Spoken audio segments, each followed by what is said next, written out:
लकड़हारा और सुनहरी कुल्हाड़ी की कहानी। एक समय की बात है, जंगल के पास एक लकड़हारा रहता था।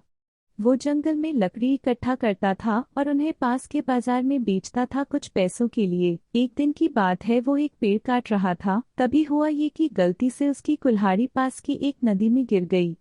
नदी बहुत ज्यादा गहरी थी और वास्तव में तेजी से बह रही थी। उसने बहुत प्रयत्न किया अपने कुल्हाड़ी को खोजने की, लेकिन उसे वो वहां नहीं मिली। अब उसे लगा कि उसने कुल्हाड़ी खो दी है। वही दुखी होकर वो नदी के किनारे बैठकर रोने लगा।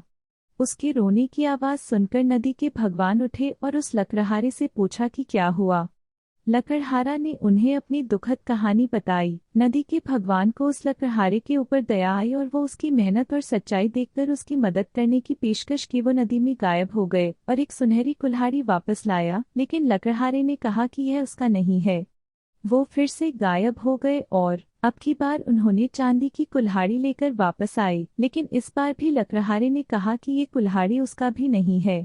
अब नदी के भगवान पानी में फिर से गायब हो गए और अब की बार वो एक लोहे की कुल्हाड़ी के साथ वापस आ गए। लकड़ी का कुल्हाड़ी देखकर लकड़हारा मुस्कुराया और कहा कि यह उसकी कुल्हाड़ी है। नदी के भगवान ने लकड़हारे की ईमानदारी से प्रभावित होकर उसे सोने और चांदी की दोनों कुल्हाड़ियों से भेंट किया। इस कहानी से हमें ये सीख मिलती है कि ईमानदारी सर्वोत्तम नीति है।